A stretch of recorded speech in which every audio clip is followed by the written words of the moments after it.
I'll be all right. So.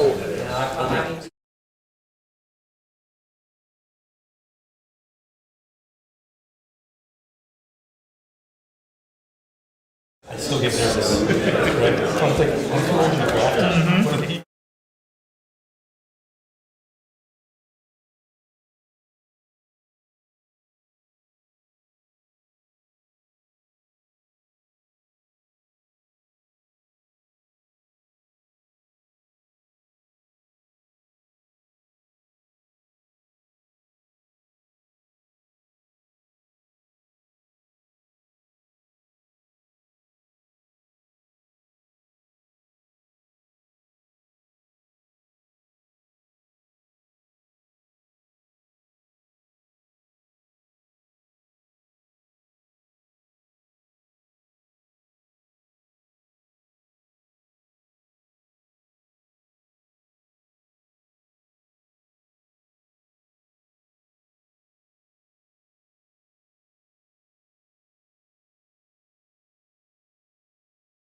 No problem, George.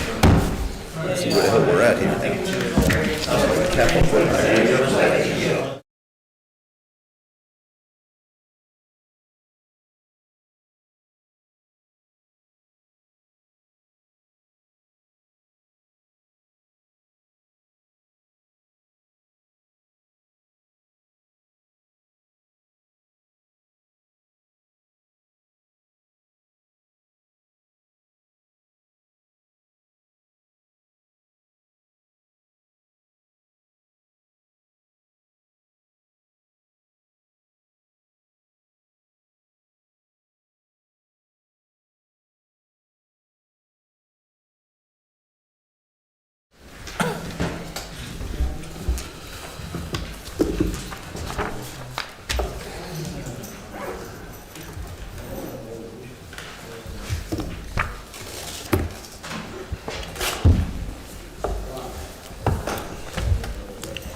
We go, Grass? Okay. The February 12th meeting of the Milltown Borough Council will now come to order. Will the clerk please read the open public meeting statement? Adequate notice of this meeting has been provided as required under Chapter 231 PL 1975, specifying the time, date, location, and to the extent known, the agenda, municipal building, municipal website, providing a copy to the official newspapers of the borough, and by filing a copy in the office of the borough clerk in accordance with the certification by the clerk, which will be entered into the minutes. Will the clerk please call the roll? Council President Revelinsky. Here. Councilman Collins. Here. Councilman Menko. Here. Councilman Poznanski. Here. Councilman Potter. Here. Councilman Zambrana. Here. Mayor Murray. Here. Borough Attorney Peter Vignolo. Present. All three borough engineers. Borough Administrator Fred Carr. Borough Clerk Monica Orlando. I'm here. And Deputy Clerk Mary Guiney. Please join me in a moment of silence, followed by the salute to the flag.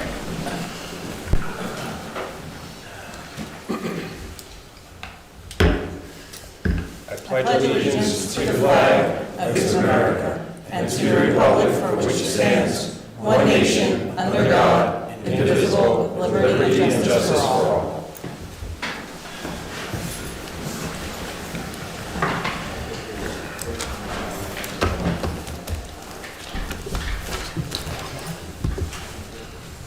All right, we have a CME presentation on Albert Avenue Park improvements. I'm actually thankful that we have all these residents to see the park improvements, so thank you. Thanks, Mayor. You talk from there, because we give you this. Thank you.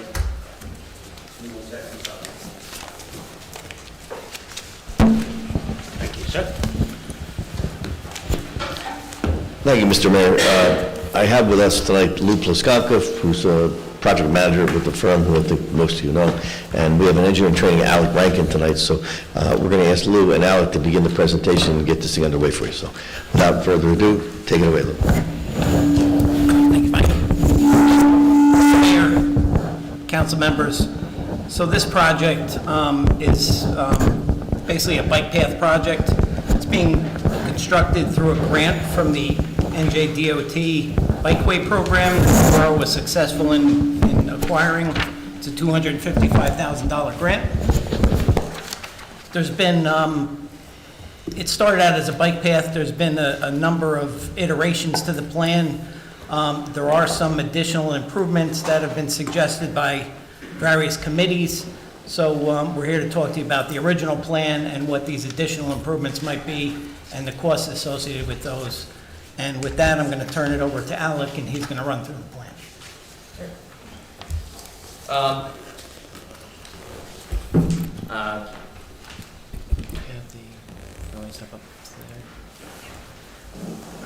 Sorry.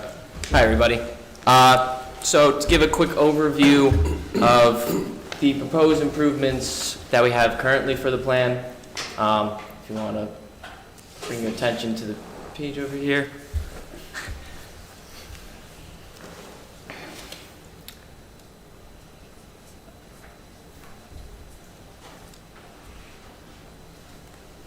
So as Lou said, the borough received a grant for $255,000 for bike path improvements in the Albert Avenue Park, specifically in the area of the Hill Street and Albert Avenue intersection. The initial bike path design was to be started from the intersection of Albert Avenue and Hill Street at the existing entrance or crosswalk, and to run up around Hill Street along the tree line of the back of the park, and initially to come down along the first base line of the existing softball field. There was initial comments were the first revision where we initially added in additional path to go around the existing volleyball court and playground area instead of coming down the first baseline. Along with those improvements, the borough also included some additions to the park itself. So as of now, the base estimate for the bike path additions that we kind of just laid out were at $259,000. In the, I guess I'll call them the original additions from the township, there were I'm going to list the few additions that they, I guess, proposed and some quick improvement costs with contingencies that we came up with each of these. Thank you. So for the first improvement was bike path entrances and crosswalks across Hill Street and Albert Avenue. So these are additional crosswalks and entrances to the bike path with mid-block crosswalks at the Hill Street and I think it's Desmond Avenue intersection along with the Albert and I forget the name of the street down here, Royal Court intersection. This includes obviously a technical warning surface, depressed curb ramp, and crosswalk and striping. The estimated improvement costs with contingencies for that addition would be around $16,000. The next one is the parking area paving. So next to the existing restroom facilities, the improvements would include overlaying the existing gravel area there with HMA surface course to provide a parking area for utility vehicles or police vehicles or anything that has to access either the restroom facilities or the softball field while at the park. These improvements costs were estimated at approximately $27,000. Next, to build on top of that, right next to it, we have the softball field improvements. So softball field improvements includes new perpendicular arch backstop, along with new proposed team benches and fencing along both the first base and third base line. These softball field improvements were estimated at approximately $95,000. The next addition is additional path along the first base line. So with, I guess, reducing our path along the first base line to go around the volleyball courts, to provide access to the bleachers on the first base line, we're providing an 8-foot path around the back of the backstop. This improvement is estimated to be approximately $12,000. The last, or second to last improvement for the first round of additions was pedestrian benches all throughout the park. As you can see, they're a little small, but the small rectangles along each of the bike path. As of now, we kind of came up with a number of 13 benches throughout the park, and those improvements are estimated at approximately $110,000. Finally, for the first review additions, the spectator bleacher pads and path. So there is existing concrete pads where the spectator bleachers are, but because of the improvements of the backstop, we have to, I guess, move back some of that spectator bleacher area. So we provided a new concrete pad and existing asphalt walkways or proposed asphalt walkways for those. Those improvements are listed at approximately $12,000. So obviously these are shown on the plan. We received additional comments for additions in the park as well. These ones aren't shown on the plan, but we came up with budgets for them for the council. So for the second additions, the first item is bike path entrance lights and security cameras.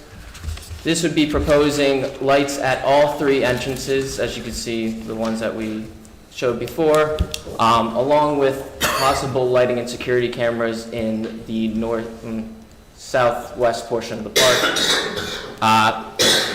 This would include 4 light poles, 3 security cameras, along with all the other electrical items like conduit, wiring, and connections to existing power sources along Hill Street and Albert Avenue. These costs were estimated at approximately $153,000.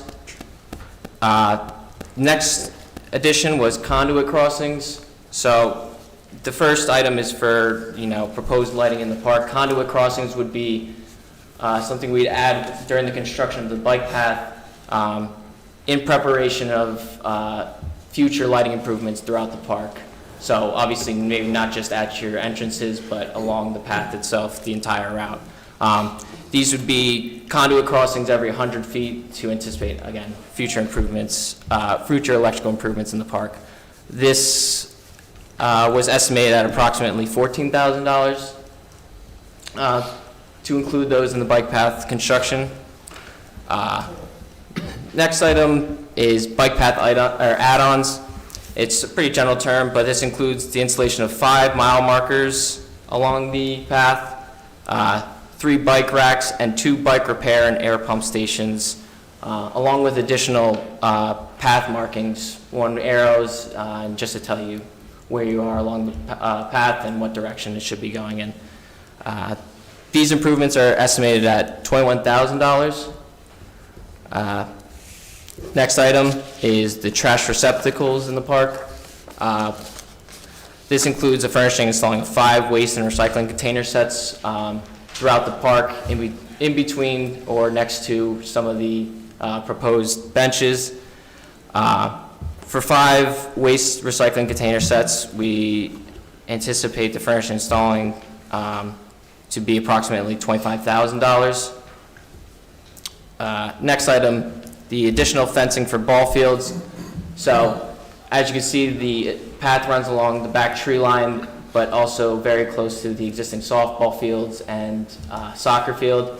So, to increase, or just to make sure nobody gets hit by any, flying softballs or soccer balls, we're proposing an 8-foot fence to almost come from the Hill Street intersection to the edge of the first base softball field line, along with a gate in the middle to access, obviously, any of the inside field that might be cut off from this fencing. Those improvements are estimated around $84,000. Next is a concrete pad storage container, or it's concrete pad floor storage container. So this would be proposed right next to the existing restroom facilities. It would be a 20 by 10 concrete pad that would be placed there for an existing storage container to be put there for any storage equipment for the softball fields, soccer fields, basketball courts, and really anything inside the park. Finally, the last item for this second edition is Albert Avenue speed control and additional crosswalk warnings. So we were alerted that Albert Avenue, obviously with these updates to the park, because it's a through street at the intersection of Albert Avenue and Hill Street, there are cars going to be coming through there a little too fast. So these improvements include the installation of 1 speed hump, along with additional striping signage to go along with it, and the installation of 1 pair of rectangular rapid flashing beacons for the Albert Avenue Hill Street intersection. These signs will be placed at Albert Avenue at the proposed crosswalk, and speed hump will vary depending on where along Albert Avenue we feel like it's needed the most. And I believe that's it for the review. Cost. The estimated cost for those improvements were $47,000 for the speed control and additional crosswalk warning. So. You may have missed the concrete pad too. Yeah. No, the price on the concrete pad, Oh. storage container. Oh, I apologize. That was going to be, or that's estimated at $4,000. What's the total cost? The total cost of all additions, Great. currently that is $620,000. So, obviously, that could be picking and choosing, but that's the all-inclusive of including all those additions I just listed off. Something else we can consider, actually, if you can find out a cost for the future, is actually to extend it all the way around the back. Which we spoke about the other day, because if we do apply for some additional monies through the county open space grant, we'd like to see that path continue all the way over towards Colfau. A little over 125,000. Estimate? Yes.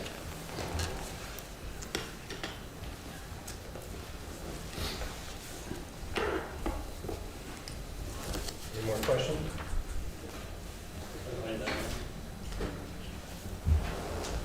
We'll add that there's a premium to pay for parking. It's typical, we've seen prices in park of 10 to 20% over some of your road work. It's just one of the things that they inherit. especially, you know, after the pandemic, you see prices very high. So I guess my question is, when does this, well, you have items we have to pick and choose. When do we have to have a final? Because I know you've already asked for an extension to use this money. So what is our due date? Well, as I understand, if you are going to deliberate over whether you're going to increase your ordinance, I think that you tell us when you need it ready, we'll have it ready for you. Okay? So right now, you're running around a little over 700,000 for the project.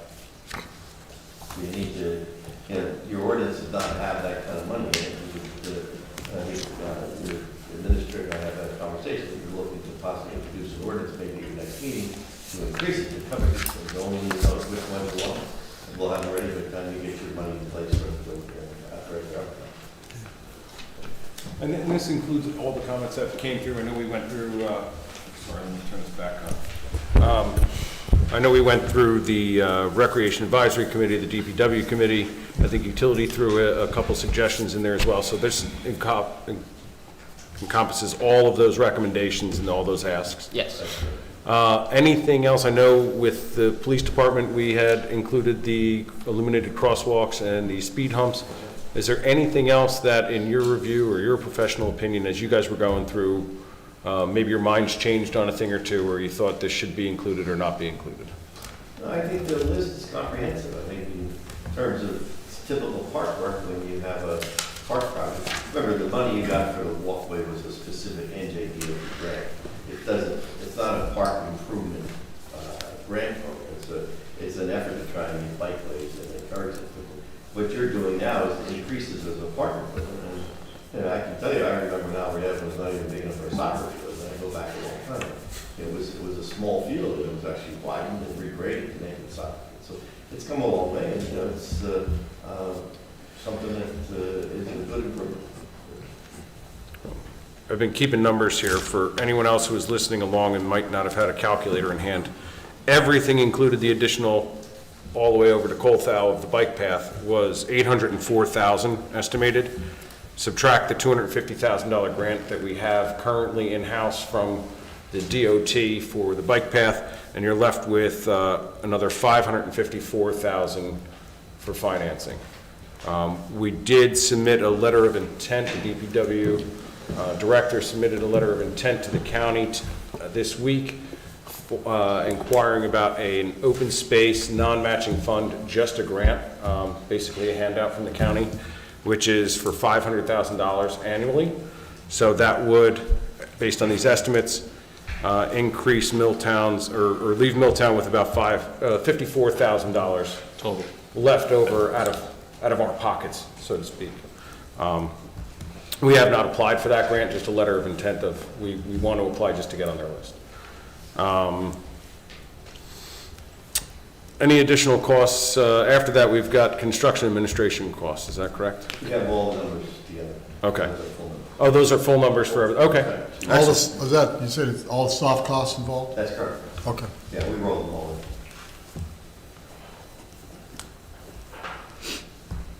in. Any more questions? Do we want to? Rich, you were saying the 804 includes the extension? Yes. The 125,000, you Yeah. were saying? Yep. Okay. Thank you. I was just going to say, does anyone else you want to open this up to the public at this time for any other comments? Just while we have CME here, because I know we have to go to executive session. Right, I did have one question. What about the posts for the pavilions? Because was that supposed to be part of the repairs?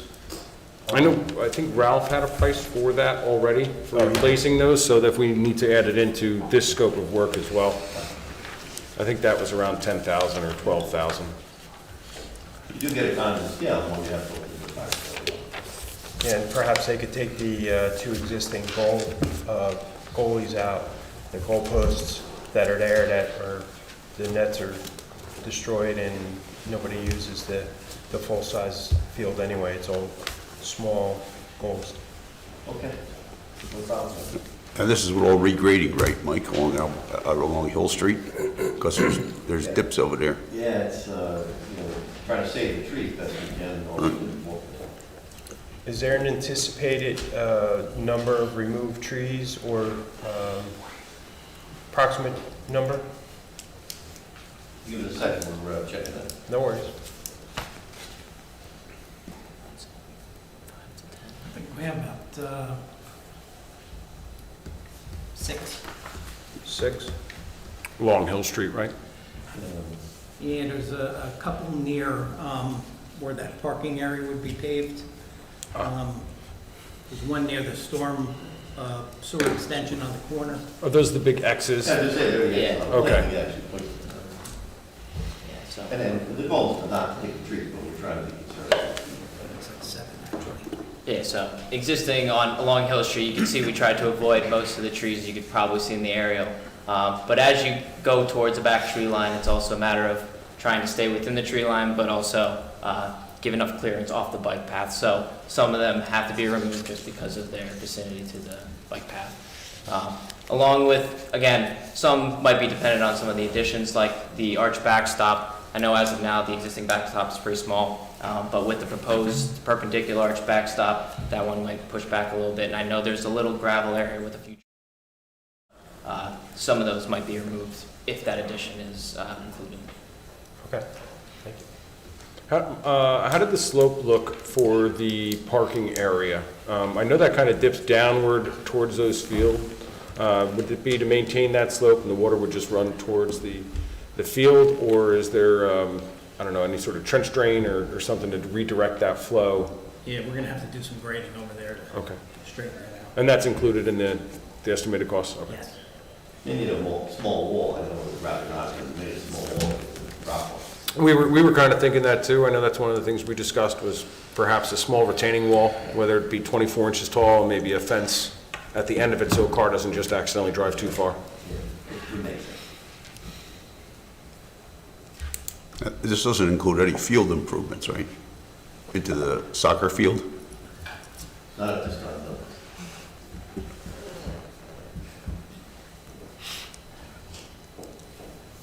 All right, anybody else? Does any of the residents have, I can't help thinking it, and again, not my field of expertise, but it seems a lot for a backstop and benches. Is there an evaluation of what is labor, what is material into that? Even just to roughly? Yeah, we don't have it with us, but we certainly get it. The materials are high because usually that's it's basically fence with PVC coating. So it's not like when we were kids, it was just regular galvanized fence. But today, especially those curved backstops, they're vinyl coated fence and it's done in a way that's less visible. But we can certainly get a breakdown if we want. But these are actual prices that we're receiving for these type of things. That's a fairly common backstop, so we use the price the contractor gave us for some other job. Okay, I mean, with the grant, it becomes less of an issue, but if it's finance, I just think it's just something, it's just a number that kind of hit me in the head. Additionally, the benches that are along the outside, as I've been to that park, and again, my limited experience with that park is more about rec soccer and some of those games, and all the benches on the outside and those that would wrap around the bike path, they're not particularly visual points for people to watch any of the ongoing sports. I know in some of the rec meetings, there was some discussion of maybe tables or some type of seating that would give a little more, intimate or closer, to that spot. But then you run into problems of people taking those all day, taking over the field with them. But some of that came up. I'm just wondering, that's still kind of on the table, the final placement of all those benches and whatever? This is the intricacies of field design are significant these days. But you can have team benches that you designate for the two teams, and they'd be on either side of the center line. And then you can have spectator benches. They become part of the field now, because these things are all considered obstructions to the play area. So when you decide that you want to put those, they become part of it. It's not hard to do. It's just you have to recognize you have a very small field there. If you go to the short side of the field where you, instead of you basically play longitudinally along Hill Street, you go the opposite direction, now those all conflict. So, you have to decide. What you could do is go to portable benches, and that's a little more trouble carrying around, maybe for the public works guys, but that's another thing. that you have portable team benches or a portable spectator. All something, those are nominally not very expensive. You can buy those yourself and install them. But you have to remember, this clear zone is something that you're going to have to recognize that it's an issue with playing team soccer. Okay. Thank you. Question about the lights. You mentioned 3 lights, one at each of the crosswalks. Are those just intended to be telephone poles with a standard street light on there, or are we looking at something more architecturally pleasing? We propose a standard light you have around the town. You have park lighting in Mill Pond Park, so we thought we'd just signal. And we have put those in before those we priced the fee. It's pretty much the same light you have out front here. Okay, Like yeah. green lights. So just to let you know, I pulled up one of my emails from last year regarding the capital list, and part of it was the support poles for the pavilions that the mayor brought up. So just to let you know, they had that as a cost of $9,000. So just an idea, and that was in the capital plan for last year. And I know we also had garbage cans too, at $10,000. So, when you back, it was there. Thank you. So it's actually kind of nice that this, kind of expanding upon just from a bike path to a full park improvement, we're starting to also take on some of the other things that we were initially budgeted for and might not have gotten to. Yep, I agree. I'll move closer to the microphone. Thank you.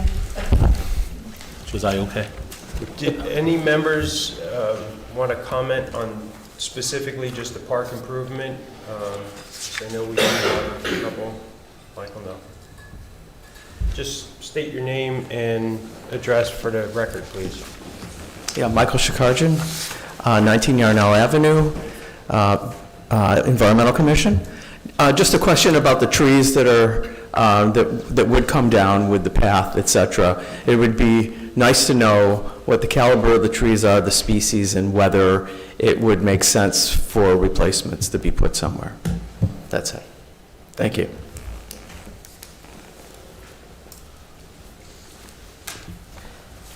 Okay. All right, so we're going to go into public comment. So now is the time for public comment limited to the resolutions listed on the agenda. If you wish to speak, please step up to the microphone, say your name and address for the record.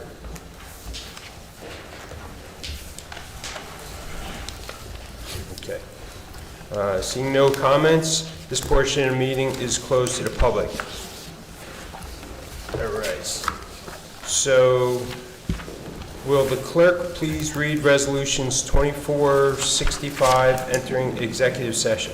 Whereas the Open Public Meetings Act, Public Law 1975, Chapter 231 permits the exclusion of the public from a meeting in certain circumstances, and whereas this public body is of the opinion that such circumstances presently exist, and whereas the governing body wishes to discuss personnel matters, and whereas minutes will be kept, and once the matter involving the confidentiality of the above no longer requires that confidentiality, then the minutes can be made public. Now therefore be it resolved by the Borough Council of the Borough of Milltown, County of Middlesex, State of New Jersey, that the public be excluded from this meeting. Okay. We're going to go down the hall for... We need a motion and a second. Motion. Second. Will the clerk please call roll?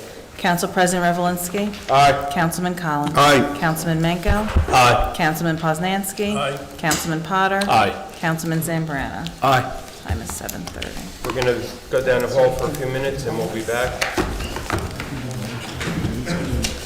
Potter, there's a bunch of them. That's who I texted.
I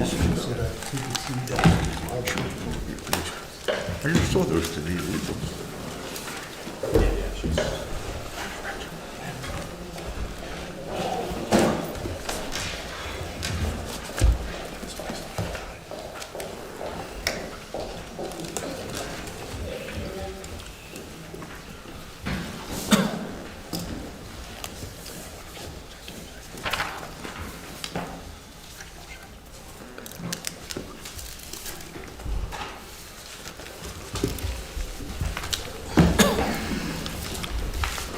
All right, we're back in open session at 8:01. Will clerk please call the roll? Council President Revelinsky. Here. Councilman Collins. Here. Councilman Poznanski. Here. Councilman Potter. Here. Councilman Zambrana. Here. Mayor Murray. Here. Monica? Councilman Manco? I didn't say Manco? Yes, I did. Collins, Manco. Did I skip over you? I'm sorry, Councilman Manco. Here. Sorry. Guess I should have another cup of coffee. So, Monica, the item we discussed in executive session, is that on the consent? Yes. It is? That's Okay. Thank you. All right, the following minutes on the agenda for acceptance. January 2nd, 2024, reorg meeting. January 16th, 2024, special meeting. January 16th, executive session. January 22nd, 2024, regular meeting. Are there any comments or corrections? No? Can I have a motion to accept the meeting minutes as typed? So moved. Second. All in favor? Aye. Okay. The department monthly reports have been received and distributed to council. Once they are accepted, they can be found on the Borough website within the meeting documents. Can I have a motion to accept the file and monthly department reports? Motion to accept and file the monthly reports. Second. All in favor? Aye. Okay, any opposed? Okay. Will the clerk please read ordinance 24-1530 by title only? Ordinance to fix and amend salaries and wages for various Milltown Borough employees and providing the manner of payment thereof. Will the council make a motion to second and approve? I would make a motion that the ordinance be, I always mess up with the ordinance one, but adopted on second reading. No, first reading. On first reading. Introduced. All right, fill in the blanks for me. We need a motion to accept it as introduced with a public hearing to be held on February 26, 2024 at 7 p.m. So moved. Second. May I have a roll call, please? Council President Revelinsky. Aye. Councilman Collins. Councilman Manco. Aye. Councilman Poznanski. Councilman Potter. Aye. Councilman Zambrana. Aye. Public hearing on this ordinance will take place on February 26, 2024 at 7 p.m. Council Chambers. All right. Public hearing on second reading ordinance. Will the following ordinance be introduced on January 22nd, 2024 and advertised according to law? If any member of the public wishes to comment on this ordinance, they may do so after the reading. Will the clerk please read ordinance 24-1529 by title? Ordinance to exceed the municipal budget appropriation limits and to establish a cap bank. Will the council please make a motion? I move that ordinance 24-1529 be adopted on first reading, published. Second reading. Second reading, sorry. Okay. And final reading and be published according to law. We need a second. Second. I will now open the public hearing on ordinance 24-1529. Is there any? No? Public hearing is now closed. Will the clerk please call the roll? Council President Revelinsky. Aye. Councilman Collins. Aye. Councilman Menko. Aye. Councilman Poznanski. Aye. Councilman Potter. Aye. Councilman Zambrana. Aye. Authorizing bill payment. Will the clerk please read resolution for payment of obligations? Authorizing the payment of bills, claims, and statements against the Borough of Milltown in a total amount of $3,517,222.08. You have heard this reading of this resolution. What is your pleasure? Mr. Mayor, I make a motion that this bill is be approved as typed. Second. The resolution was approved by Councilman Potter, seconded by Council President Revelinsky. Will the clerk please? Any questions? Oh, I just had a question on page 7 and I think 18. It says we're paying $66 to remove a refrigerator? Is that right? I'm sorry, what page are you on? 7. That is accurate. So for the CFC removal. Oh, I see, CFC removal, okay. Yes, sir, it's not the removal of the refrigerator itself, it's a hazardous waste, so you gotta take it to the dump, do all that. Thanks. On page 18, I had one question.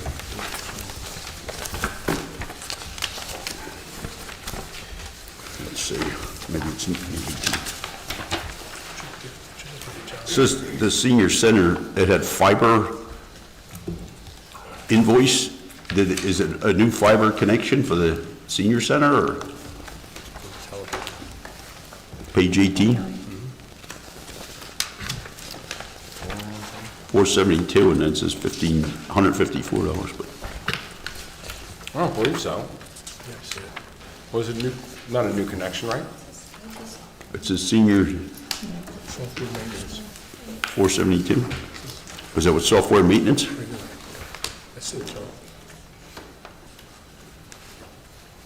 It's a lot for software. So I'll dig that PO out and, Okay. other than try to guess whether or not, I don't think it's just software maintenance. It's probably just what the IT guys call it. Could be a laptop, computer itself, but we'll sort that out and tell the council what it is. Okay, thanks, Rick. I'd just like to add also, I know Councilman Zambrana wanted to look at the bills this week, or in preparation for this meeting, as did the mayor and myself. And what we'd like to do is institute scanning of these bills on a regular basis and have those sent out to all the council members so that they have an opportunity to review and ask questions prior to just getting the bill list. The week before the meeting, hopefully that helps solve some of the questions that come up.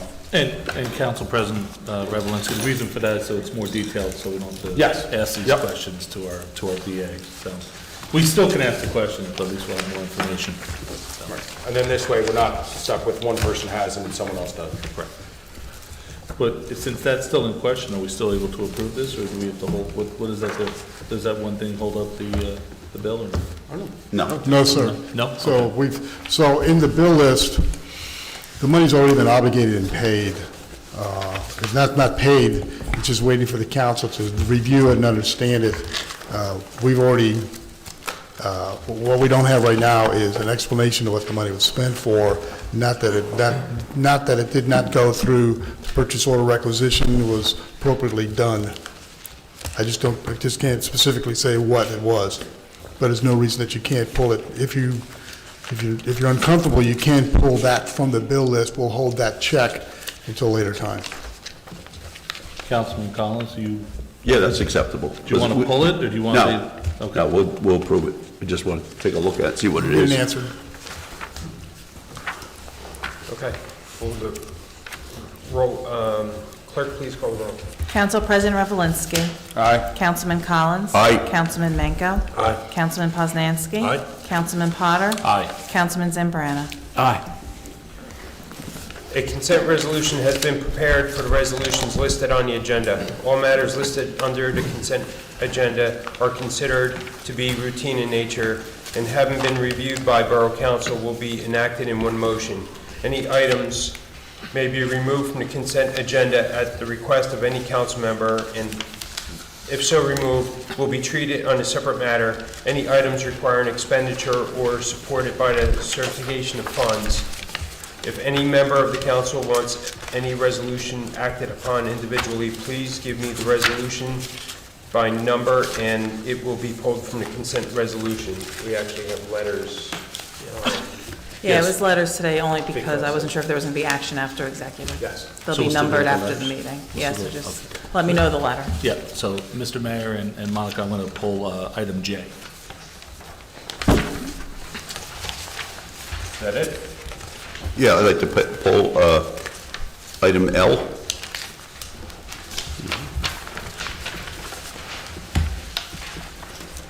So far, we have 2. Okay. All right. Will the clerk please read the resolution requested?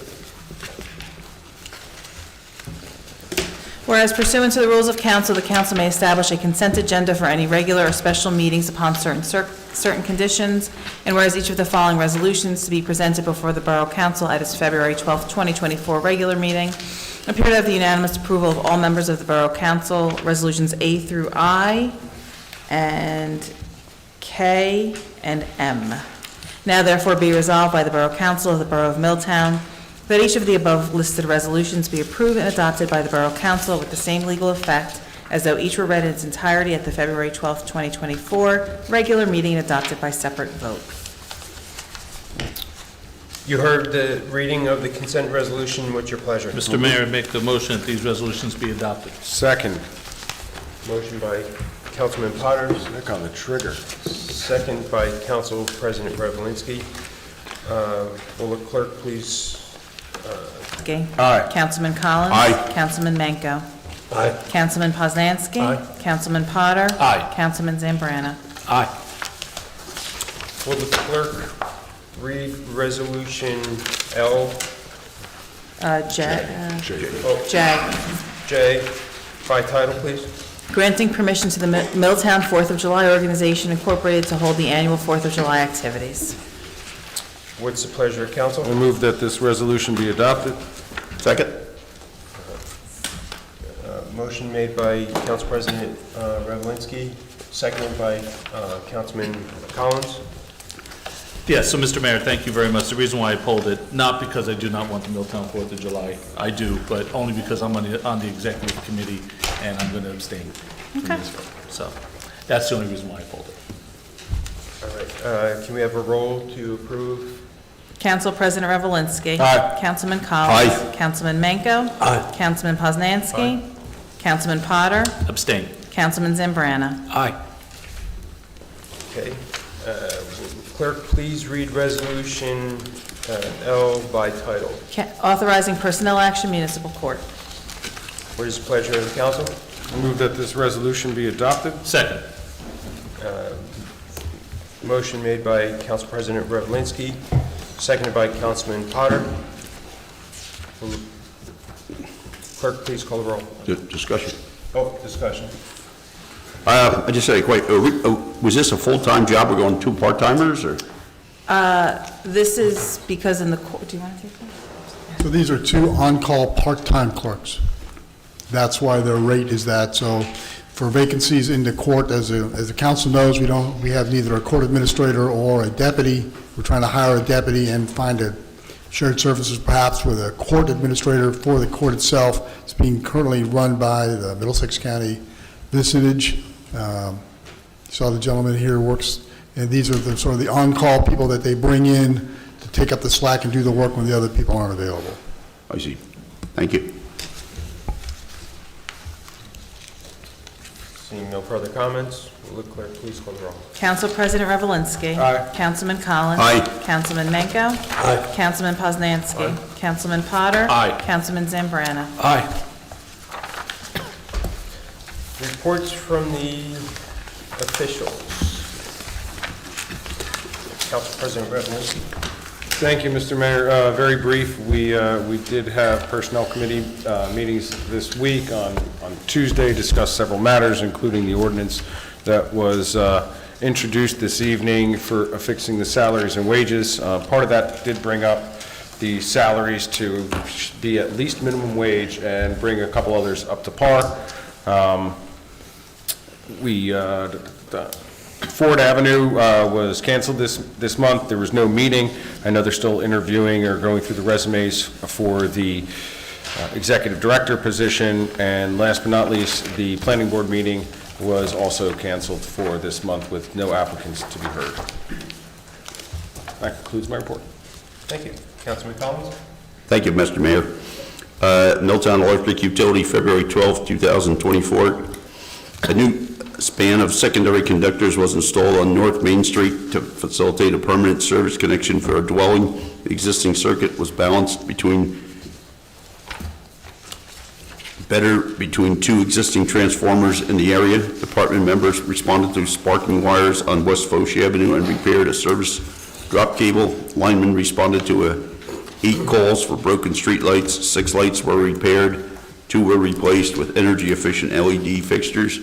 1 broken electric meter was replaced. Abandoned telco cable wires were removed from several poles. Department members responded to several calls of downed wires. Line clearance was performed on North Main Street, Columbia Avenue, North Moats, Maple Shade Road. Our aggressive line clearance has been resulted in fewer outages. Bucket truck number 9 delivered Bucket truck number 9 has developed hydraulic problems and is out of service. The Borough's 4 diesel generators were inspected and treated by utility department members. Substation maintenance was performed. All filters were changed in the 4 HVAC units and batteries were checked for DC backup control system. Various power problems were evaluated throughout the borough. The utility department worked with the billing department to troubleshoot disputes throughout the month. Pole surveys related to 2 poles with structural issues. Work will be scheduled as soon as markouts are completed. And the water utility monitoring of the pump station occurs on regular schedule. Church Street Pump Station number 1 is out for repairs. Water main break on Crestwood Drive was repaired and the hydrant valve for a hydrant was replaced. If anyone has any questions, if anyone isn't signed up to receive notices through the Nixle email and text, please go to nixle.com to register. That concludes my report, Mr. Mayor. Okay, thank you. Councilman Mako? So, as I spoke with the Parks and Recreation and some of the we're still looking to do Earth Day the week before Earth Day, just so we don't conflict with Rutgers and their Rutgers Day. So on the 20th is when it's expected to all go through. There'll be cleanups. There seems to be some interest in doing a kayaking thing, so that may happen that day as well. But there'll be more forthcoming about that. The rec department had a really good response to their presentation of the new theater group that they're doing, which also seems got a good response. They've immediately got people to sign up, but additionally there's a lot more interest in less sports and some things that are just for other people who aren't sports oriented. With that, I know the green team we have a meeting later this week. I know we're probably going to do that as a Zoom, but if anyone is interested, I can certainly get them notes when that happens. Beyond that, some of the other things just to mention, the rec department still has tickets left for the Milltown night with the New Jersey Devils. The game will be on Tuesday, April 9th, and you could purchase them. It's a private box. You do have to make your way there. The open registration is now open for the sports soccer clinics program, which begins on March 7th. There are also some new exciting programs for the Theater Arts Company, and those still have some openings. And they are also looking for seasonal employment applications for the Albert App Camp and the Borough Pool. Applications are located on the Borough website, and the applications must be completed online and emailed to the rec department. You can use Community Pass for any one of those programs. The library also has a bunch of happenings like they do. Saturday the 17th at 11, they're crocheting with Sam G.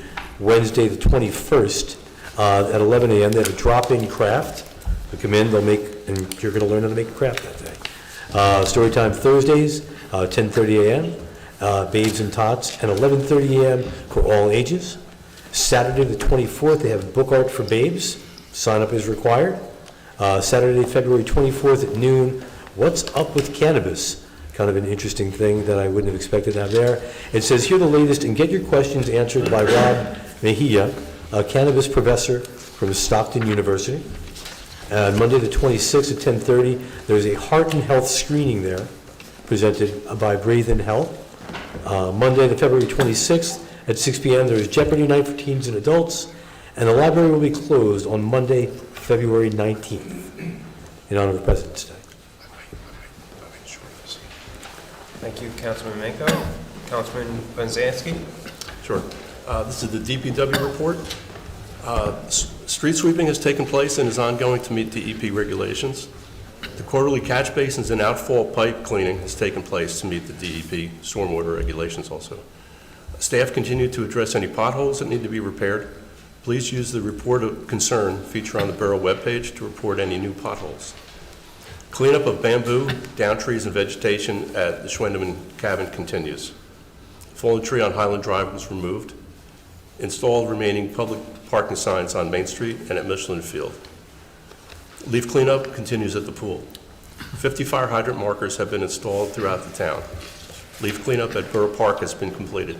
Schwendeman area, if anyone goes by, you'll enjoy it. You'll see that things are happening over there.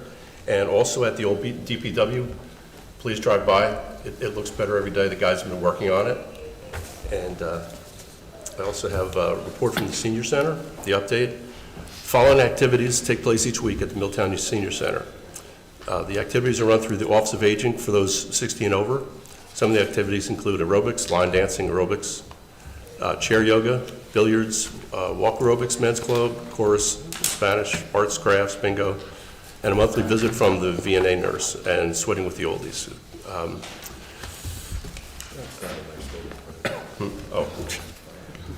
Okay. And I'll also give you the highlights. Lunch and Learn on Wednesday, February 14th at 1:30, presented by the Excelsior Group. Sign-up required bus trips to Portuguese Fishermen on Tuesday, February 13th. Depends if it snows or not, I guess. The VNA nurse will be there on the 20th. It's from Monica, the Borough Clerk, on February 22nd. And the Q&A presentation from Ralph, the Supervisor, DPW, on February 29th at 12:30. And for the Historic Preservation Committee, first meeting was January 25th via Zoom. 2024 officers were appointed. There'll be 2 in-person meetings, March 28th and September 26th. The next meeting is February 22nd via Zoom. Link on the Borough website calendar. And that concludes. Thank you, Councilman Benzansky. Sure. Councilman Potter? Thank you, Mr. Mayor. Regarding public safety, from the Milltown Police Department, speeding concerns. The police department have stepped up speeding enforcement throughout the borough. Please continue to obey all local speed limits. For solicitor permits, individuals who have been issued solicitor permits by the borough through the police department. Each solicitor must pay a fee and go through a criminal background check. When in doubt, please call the police and do not become a victim of a scam.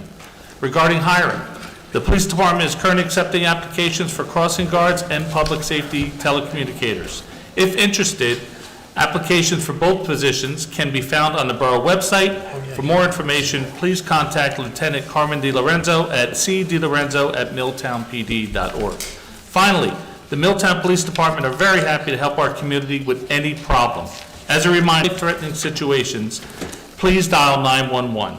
All non-emergent situations, please dial 732-828-1100 or enter a report of concern on the official borough website. And also, with the possibility of a snowstorm coming tomorrow, please adhere to the NICSO that came out this morning. For the Milltown Fire Department, there were 25 calls for the month of January, and one notably was the warehouse structure fire off Nassau Street in North Brunswick. We as a mayor and council want to personally thank all of our fire rescue workers that assisted in that alarming incident, which thank goodness resulted in no injuries. Members are needed. Any candidates interested in joining the Milltown Fire Department are encouraged to stop by the firehouse on Monday nights at 6:30 or email joinmilltownfire@gmail.com. For the Milltown Rescue Squad, the Milltown Rescue Squad will be accepting applications for their spring onboarding process. Anyone who is interested in learning more about joining the Rescue Squad or becoming an EMT should email recruitment@milltownrescuesquad.org to learn more. Applications for the April 2024 submission date need to be submitted by March 10th. Please feel free to contact the Milltown Rescue Squad for any questions. And Mr. Mayor, regarding the Public Safety Committee, the Public Safety Committee met with the Milltown Fire Department on January 22nd, Milltown Rescue Squad on January 29th, and the Milltown Police Department on January 31st. Discussions included the essential needs for each department and how the Public Safety Committee can assist with those needs. Finally, for the Milltown 4th of July, with the approval of the resolution this evening, the Milltown 4th of July Committee is happy to have our annual 4th of July celebration once again in Milltown on Thursday, July 4th. Please keep an eye out for all upcoming fundraisers and events on our website, milltown4thofjuly.com, and follow us on Facebook, TikTok, and Instagram. And that concludes my report. Thank you, Councilman Potter. Councilman Zambrana. Thank you, Mr. Mayor. So I have three short reports. The first one is from the Environmental Commission. The reorg meeting for 2024 was held on January 24th via Zoom, and a new chair and vice chair, Chair Michael Shakarjian and our vice chair Barbara Wright were chosen for 2024. The recording secretary has not been chosen yet. It's a TBD status, and that will be handled by a combination of myself and Mr. Shakarjian until a recording secretary is chosen. I was asked to ask the Finance Committee or reach out to the Finance Committee if there is any details that the committee could provide to the Finance Committee for a budget ask for help in Earth Day. I was also asked to reach out to the Finance Committee, since it's that time of the year, budget prep, about how much money is left from the Schwendeman grant a few years ago, so that that can be reported back to the Commission at the next meeting. And Mary Ellen Schwendeman, who attended the meeting, did ask about if there's going to be any sort of movement towards upgrading or to that property by Q3 of this year, as she would actually asked about switching artifacts from the Schwendeman property on Main Street to that to the Board of Health. Reorg meeting was canceled due to a lack of a quorum, and our next meeting will be held on February 27th, 2024 in Borough Hall at 7:30. My last update is about the Revitalization Committee. That reorg meeting was held on February 9th via Zoom. A chair, the same chair from last year, Andrea Vanderveer, was chosen, and new committee members were introduced and welcomed. The next meeting is actually tomorrow, February 13th, at 7:30 p.m., which is a new time, and will be via Zoom. And that completes my reports. Thank you, Councilman Zambrana. My report is pretty quick and simple. We had a personnel committee meeting, and we discussed the background checks for all new borough employees being hired. So we're going to implement that as part of our process for the borough. That concludes my report. Reports from any borough professionals? Nothing further. No report, Mr. Mayor. I have a couple things. So in January, the clerk's office issued 244 dog licenses and 3 cat licenses. The $5 late fee went into effect February 1st. A reminder that the rabies needs to be good through October 31st. Again, not our rule, that is the state's rule. Today, we sent out letters to owners on file that have not renewed their dog license in a few years. I know through COVID, it kind of fell through the cracks for some people. We're not sure if people have moved out of town or if their pet has passed away. So we did send out a courtesy letter just reminding everyone, hey, we haven't gotten a license renewal from you in a while. Please give us a call and let us know if you've moved or if your pet is deceased or if you forgot and you want to be licensed. I've been getting a few submissions for raffle licenses, and just a quick reminder to everybody that when you submit it, it needs to be 4 copies of the application. I don't care if most of the application is copied, but that last page, 2 members of the organization in ink and notarized, that cannot be a copy. And a good idea is to submit it at least 1 month prior to when you plan on holding your raffle or bingo, because the state can be a little slow. Any resident who's been appointed to a board or committee at reorg or after that should be coming to my office to complete an oath of office, as well as update personal information. I'm trying to create a database of our volunteers. The 2024 Lewis Bay the second Future Municipal Leader Scholarship Competition application has been posted to the Borough website. If you go onto our website under Community, then Education, then Scholarship Opportunities, you will see all the information there. It's open to all high school juniors and seniors, regardless of where you go to school, but you must apply within the municipality that you reside in. The deadline to get the submission to our office is March 8th, 2024. It's a Friday. All submissions come to the clerk's office, and then they are forwarded to mayor and council for review. At that point, they choose a semifinalist, which gets sent to the League of Municipalities for consideration. Election date deadlines, March 25th is the deadline for anybody who's planning on filing a petition for the primary. April 10th is the deadline if you want to change your party affiliation. May 14th is the deadline to register to vote. May 28th is the deadline to apply for a mail-in ballot. Early voting for the primary election will be May 29th through June 2nd. And once I have all those locations, it'll be posted on the clerk's website. June 4th is primary election day. And as I always say, poll workers are needed. You do receive paid training, and for that day, if you work a full day, it's $400. If you are interested in being a poll worker, please contact me in the clerk's office, 732-828-2100, extension 119, or you can email me, morlando@milltownborough.com. And finally, as Councilman Poznanski said, I will be at the Senior Center on Thursday, February 22nd at 12:30 for a little Q&A. And that's all that I have, Mayor. Thank you. All right, does any member, old business, does any member of council have any old business to bring forward to council? I have 2 quick items. And then I'd like to actually address Councilman Zambrana's comments regarding the Environmental Commission.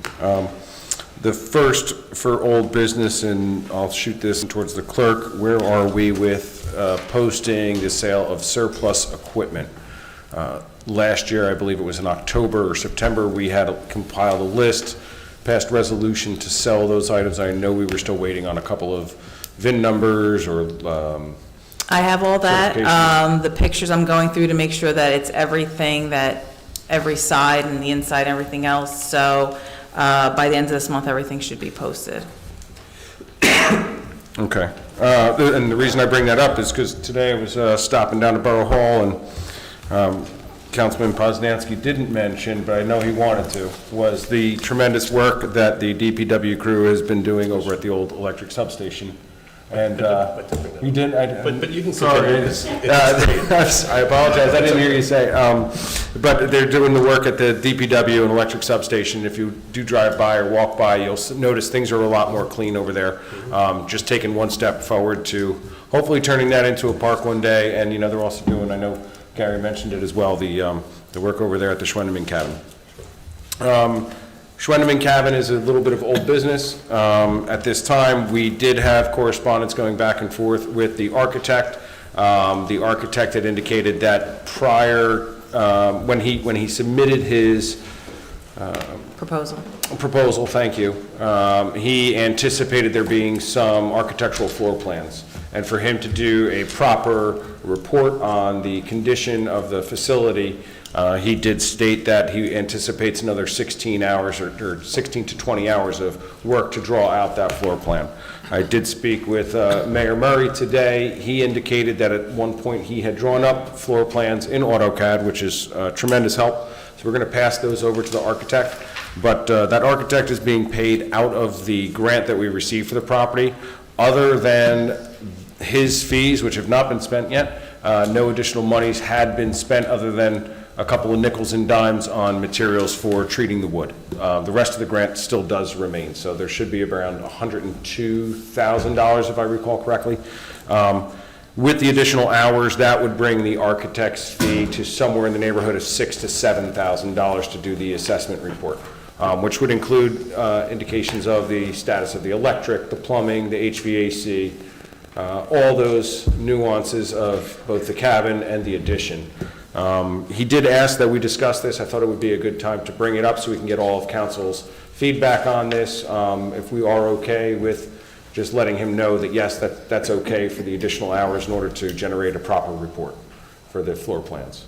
I'll just need a motion in a second, because it is expending Sure. more money, so, And that monies would come out of the grant, so. yeah. I mean, I can put it on the next meeting, or if you're doing it now, I don't know how you. I think it'd be in our best interest to move forward sooner rather than later with that. So I'll make a motion that we acknowledge the additional expenditures of the architect. Can we upward call of- it a not to exceed of 7,500? Not to exceed 7,500 for that report. I'll second it. 5,500 is what it was, this is another two things. All right, so I'm sorry, who gave the motion? That was me, and then second by Councilman Collins. All right, and this is to go from not to exceed of 5,500 to a not to exceed of 7,500, just so everybody knows what we're voting on. Clerk, please call the roll. Council President Revelinsky. Aye. Councilman Collins. Councilman Manco. Aye. Councilman Poznanski. Aye. Councilman Potter. Aye. Councilman Zambrana. Aye. Is there any more old business? Yes. I'd like to know if we can revisit the agreement that we had with North Brunswick in regards to the use of our court system. It's been a couple years, and they're redoing their building because they've had some other issues, and I'd like to see if we can go over the agreement at some point. It's my understanding that we don't have a formal agreement in place, but yeah, this has been brought up a little bit, that we need to do something finally. That's been a year and a half. Yeah. With the anticipated further delays going on with theirs, I think it's time to Yeah. formalize something. Yes. We're getting the wear and tear on our building and our facilities, so I At think, least. yeah, I think it's a fair assessment. So, Council President Revelinsky, who would be in charge of that? Would that be the BA or? Well, I think the letter would go out from our business administrator to their business administrator stating that we'd like to address this matter and formalize it, and then we'll take the discussions from there. What department would handle that? I would assume it's somewhere in the realm of DPW and finance, along with the BA. Since our business administrator is silent, I'll take that as he accepts the additional work. Well, first we'll have to find the existing, non-existing agreement to start with, and we'll go from there. Yes, sir. There you go. Any more old business? No? New business. Does any member of council have any new business to bring before council? Just one for me, and I'm sorry if I was looking down, I don't see any other hands come up. There's two items that you had me add to the agenda. Pardon? You had me add two items to new business on? Yes. Yeah. Sorry, I have another one that I have on here that comes up. This one's from last year, so anyone who was on council last year may recall that we had discussions about food truck and/or farm stand ordinance.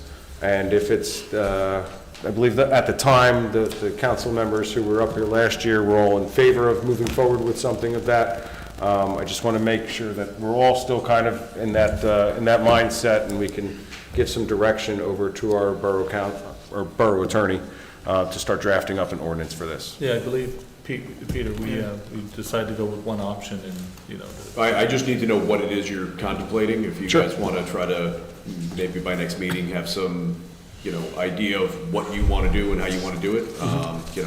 Parameters like, 1 day a week in the afternoon, from this period to this period in this location. I know there's some talk about perhaps doing it in the parking lot at Borough Hall on Fridays during the periods when Borough Hall closes due to summer hours. So, but, certainly you need a location and you need to know when you want to do it. And if you want to get me some of that information, we can then work from there. Sure thing. And then, other than that, we have the two that are listed here on the minutes here, or the agenda for this evening. A discussion on single-sided parking for JFK Drive between Violet Terrace and Carina Drive. This came about as a suggestion from last year when PSE&G was doing all their work. We had a couple accidents in that intersection, as many folks know, that during school hours it becomes very congested, and you really can't drive through the intersection because folks are parking on both the northbound and southbound side of JFK Drive, and you've got traffic trying to go both ways, and when you have vehicles on either side, there's enough room for one car to get through. So instead of rushing and trying to beat that traffic and get past, we figured it would be safer to have single-sided parking over there. We were going to take some direction from the police department on what side that should be, but we really contemplated between the hours of, say, 2:30 and 3:30 p.m., which really happens to be the only time that there's parking on both sides of the road that create some sort of hazard. Actually, I spoke with Chief Johnson about this, and his recommendation was, as far as the one side, have it on the right side as you're going toward, I guess, the Home Depot, having the right side of the southbound side, because then you don't have to worry about people crossing the street. And I mean, even though you have the crossing guard there, and he also mentioned drop off and pick up hours. Oh, yes, I apologize. On school days. Yeah. Yeah. So 7:30 to 8:30 in the mornings, as well as 2:30 and 3:30, in that range, in the afternoon. And if everyone is okay with that on council, we'll just proceed forward and hopefully have an introduction of an ordinance for the next meeting. That would be an ordinance. Ordinance. Yeah. Which I'll get the ordinance introduction statement right by then, I promise. Peter, if you need any other information. Yeah, I think I have what I need to put it together, so. Thank you. So has that been communicated or shared with the Board of Education? No. Just wondering. No, not yet. Okay. And then the last item that we have on here was a discussion that came up initially for the improvements to Albert Avenue Park. We were looking at doing a bond ordinance for those in discussions with our DPW director. Last week, he made me aware of a county open space grant, which apparently does not require matching funds, but that it is in fact just a grant for either $500,000 per year, or you can do $1.5 million, but then you can only use that for a 3-year term. You can't apply for anything the following year. As we heard from the numbers that were provided to us tonight, that kind of fits nicely with the improvements for Albert Avenue. So Ralph did submit a letter of intent to the county saying that we were discussing it and would like to apply for that grant. That should give us a list. They should then in turn provide us with some information via resolution, or what we have to include in the resolution and all the other aspects. So we look forward to hearing from them over the next week or so, and hopefully by the February 26th meeting.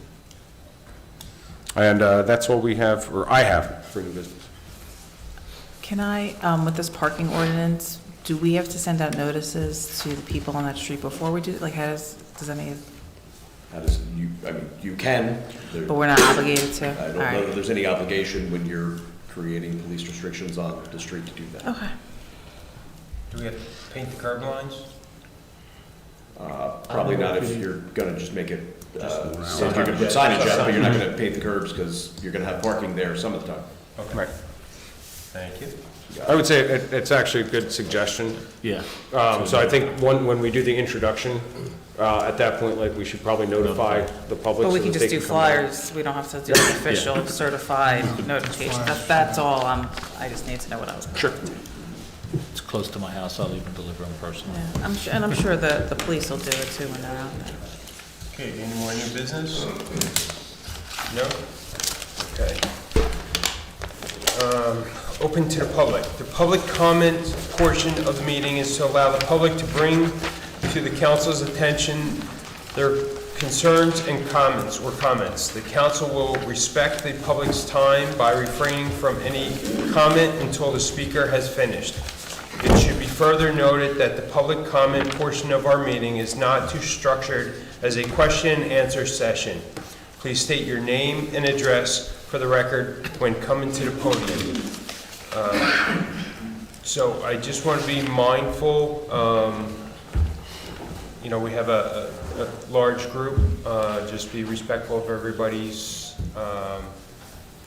thoughts in here, please.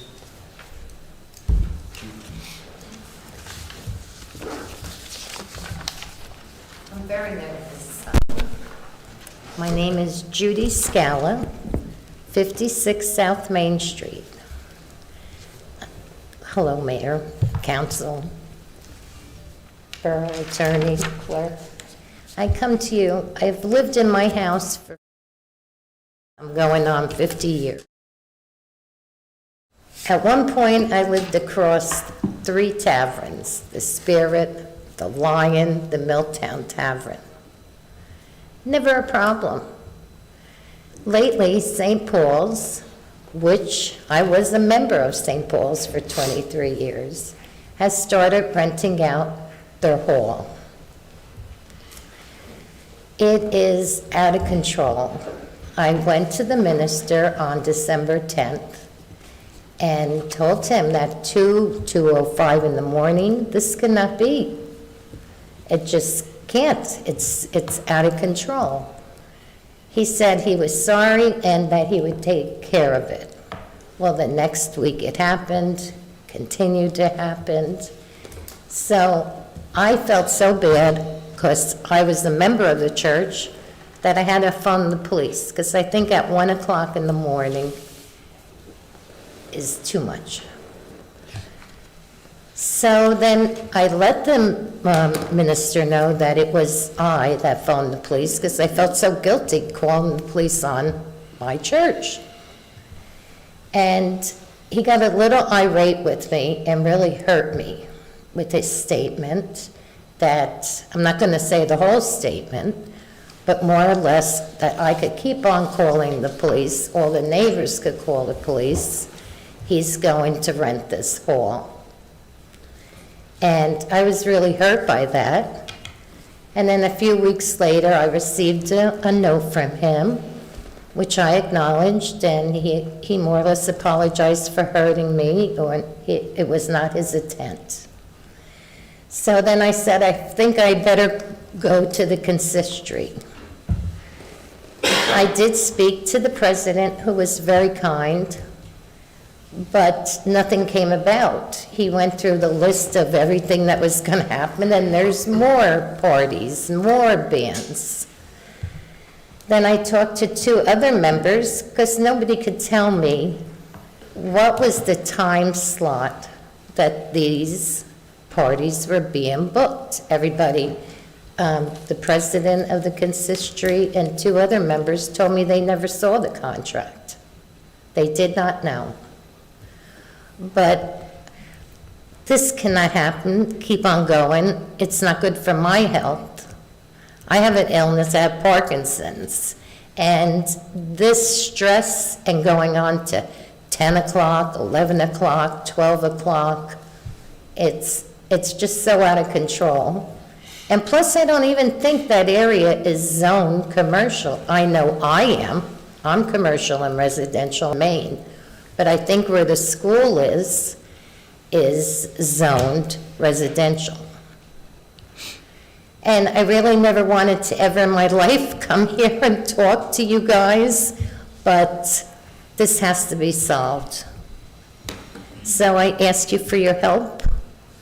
I don't know how this could be resolved. I try very hard to work with members of the church, but I'm getting nowhere. And for my own health, I'm asking you guys for help. If I could just step in for a second, Mrs. Okay. Scow. So I know that the code enforcement officer has been aware of the situation, and there's been some investigation into the use of the property, and it's my understanding also that a summons is issued for their use, and presently, because of that, I'm going to advise my mayor and council not to respond and let that follow through on its course. But that's currently what's going on. Okay, Okay. I thank you. And I also want to say a big thank you to your police department. If it wasn't for them coming out and telling them to lower the music or cut the music, and I really appreciate all their help. They're a wonderful department. Thank you, and I thank you kindly. I hope you can help me. Thank you. Thanks for coming down.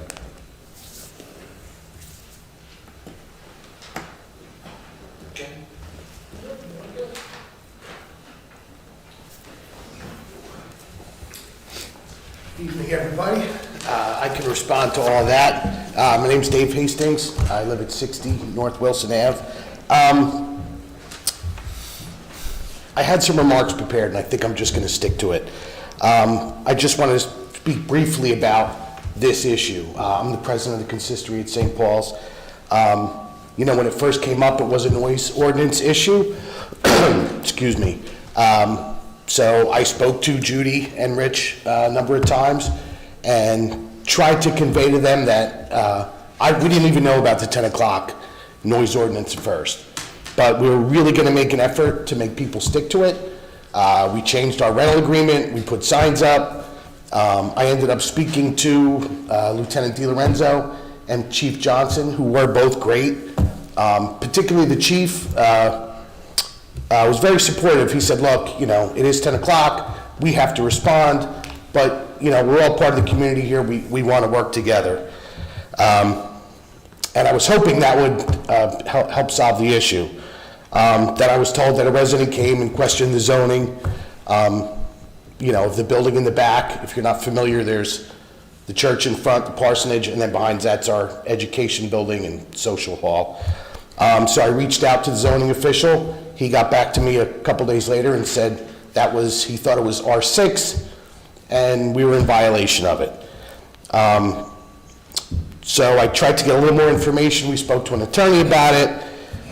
He didn't have a lot of information, but his estimate was between $15,000 and $20,000 to apply for the variance. Not something that we can afford or even want to do. So I then called the zoning officer back. I spoke to the township attorney in an effort to save us a little money. If they had any of the original surveys, permits, variances or allowances that were put out when the building was built.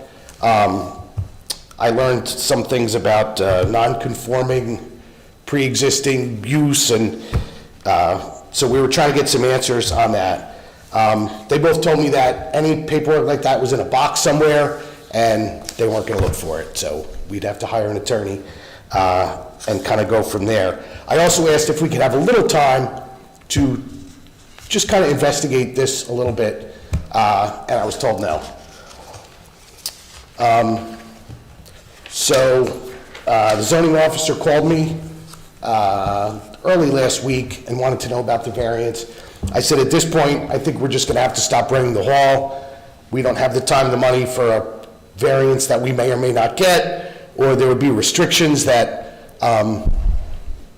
would make it not feasible to rent it anyway. So I sent him a schedule. I did ask if we could continue through, I think it's the first weekend in March, because we had a few parties booked, and it's tough to call people last minute. They have catering and, invitations out, so could we get just a little time to finish those, and from then on, we would not rent the hall out anymore.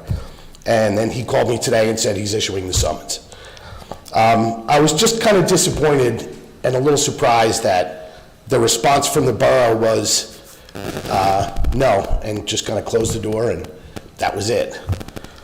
And just so there's no misunderstanding, we're not trying to set up a business. We're not trying to run a big business. There was bands there one night. As I told the mayor, the zoning official, and the chief of police, we made the wrong call on that, and it's not going to happen again. So we're not looking to be a music venue. Excuse me. So I just wanted to make sure there's no misunderstanding about that. And just real quick, St. Paul's, we just celebrated our 150th anniversary as part of Milltown. Our mission statement as a church is to bring Jesus' love to the heart of the community. And how do you do that? I think the first thing you do is be open and welcome to anyone who walks through those doors. You donate time and space to various groups, AA, NA, the Interfaith Network of Care. When the Methodist Church dropped the Boy Scout charter, we took it over. We donate space to Boy Scouts and Girl Scouts. There's a special kids and autism group. We're donating space for a fundraiser for lymphoma. We run a small food bank for some local families that struggle. Every week or two, they come pick up a couple of bags of groceries. We have a youth group for young kids. You don't have to be a member of the church. Any local kids are welcome to come. My son has brought some friends. and a couple of those families ended up joining the church. A number of years ago, the board decided to make our a tithing church. So every month, 1% of our income goes to a worthy cause. I know once a year we try and hit the Milltown PBA, the fire department, the rescue squad, the American Legion. We've donated to women's shelters, food banks, things like that. Excuse me, I can't kick this cough. I've had it for a month. And the unfortunate reality is there's a financial component to all that. If you read and do a little research, you'll see churches across the country, across denominations, are struggling. People just don't attend and give the way they did 20, 30, 40 years ago. And we're hoping renting that hall could make up some of the losses that we've had. I think we're just going to not rent the hall. We don't have the money, or I don't think we want to have that fight with the town or with the residents that are affected. We feel bad about that. I do want to just say we're going to continue our work in Milltown. The people here that came with me and other people at the church, I know are going to keep giving their time, their energy, their money for all the work we do. And just on a personal note, I'm so proud to be a part of this team and a part of the St. Paul's family. It's been a blessing in my life, and it's been a lot to me and my family. Thank you.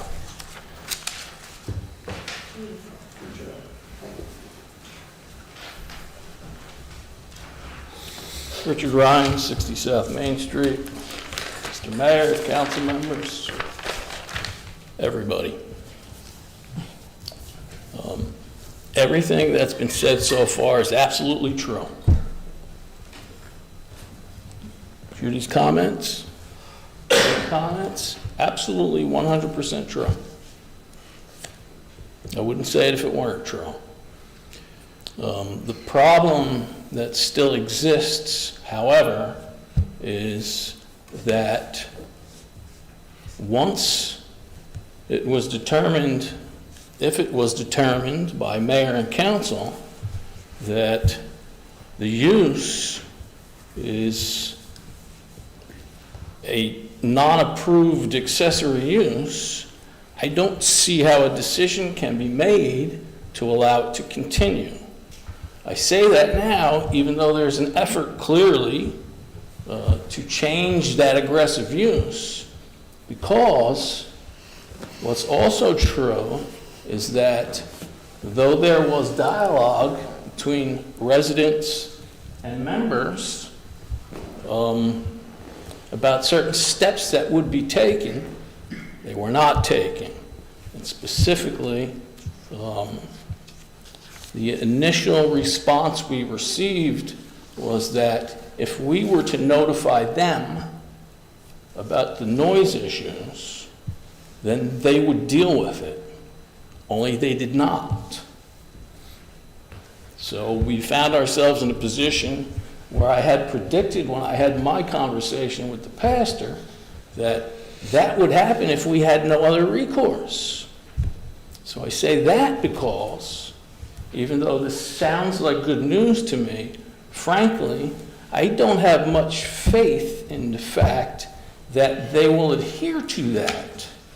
And though I am somewhat sympathetic to situations where people have put money forward, and there are some constraints in that, whether it's the ability to notify caterers or others, the business of the church should not become a hardship for the neighbors and residents that exist there.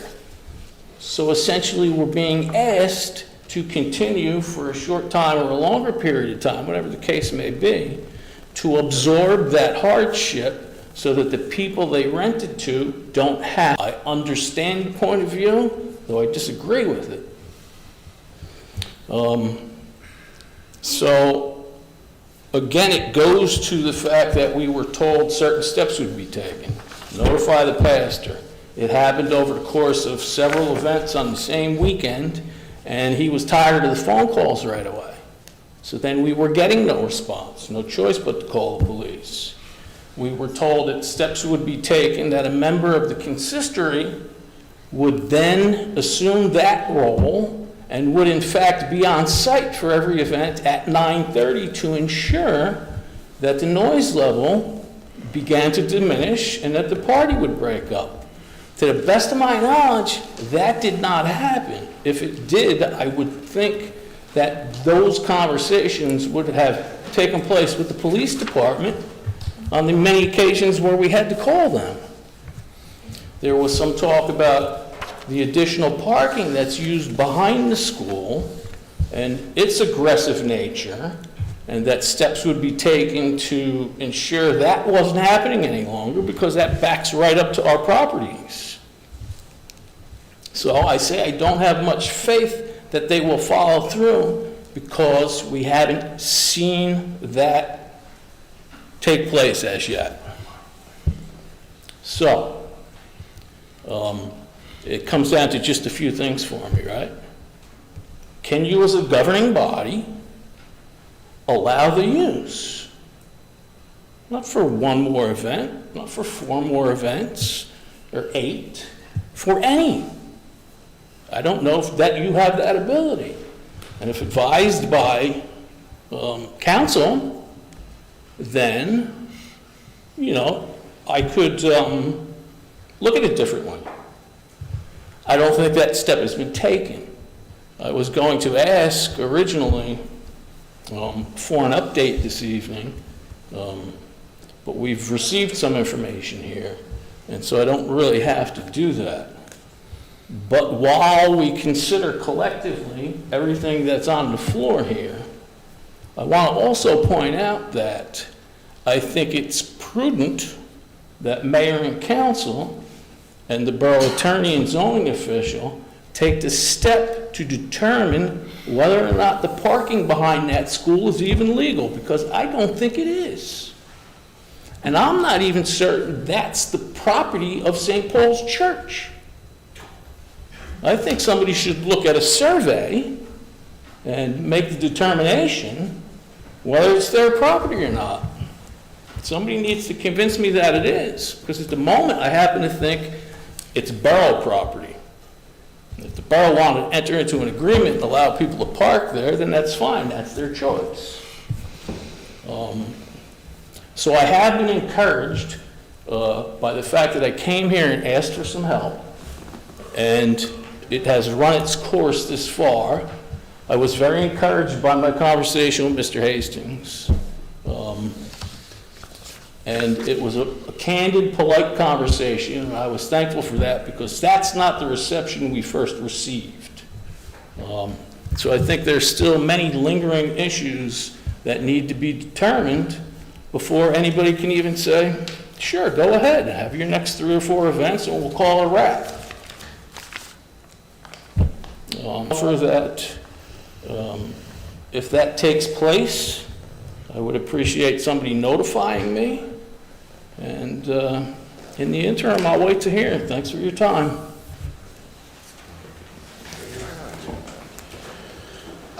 Just to respond to a few things to that. You know, first of all, that the property is not St. Paul's, I don't know where that comes from. Apparently, there is no survey because the borough doesn't have one, the zoning officer doesn't have one, the borough attorney doesn't have one. I'd be interested to know if when that comes up, if all of a sudden a survey is found. I'd just be curious as to that. We've had conversations with the police department. I've spoken to Chief Johnson. He actually invited me to his office. We sat down and talked about it. There have been, and they can get up and tell you themselves, for the Battle of the Bands, that was a mistake that we're not doing again. The pastor was there and my father was there. Some of the other parties, Dan Vanderveer's been there. So there have been people there. If you call the police at 10:01, you know, or you call them at 8:30 to tell them you're gonna call them at 10:01, you know, okay, 2 minutes.